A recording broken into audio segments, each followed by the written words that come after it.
Market.vn xin chào tất cả các bạn. Hôm nay mình sẽ giới thiệu đến các bạn về dòng máy khoan của Hitachi, máy khoan 3 chức năng DH26BC.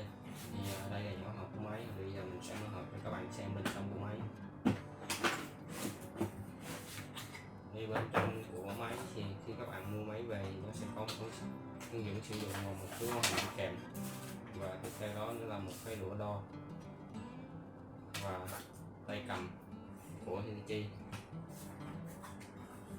và cuối cùng là máy của chúng ta.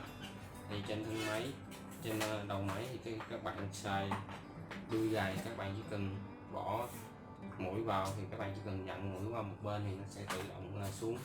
Khi các bạn muốn lấy ra thì các bạn chỉ cần nhấn đè cái này xuống, đè cái đầu nó xuống thì các bạn có thể lấy mũi ra. Và trên đây nó có tới 3 chức năng, một chức năng khoan sắt và một chức năng khoan bê tông và chức năng là đục. Thì nó có khắc logo của Hitachi,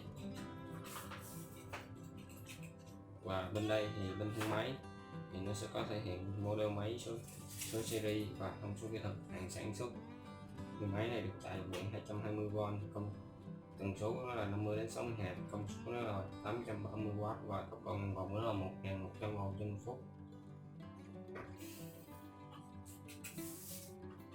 Tay cầm nó được làm và cao su, cầm rất là chắc tay. Thì ở đây nó có cần gạt đảo chiều,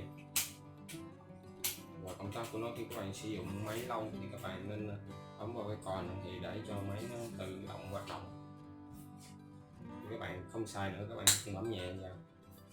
Thì mình đã vừa giới thiệu cho các bạn về dòng máy khoan 3 chức năng của Hitachi, máy khoan DH26BC.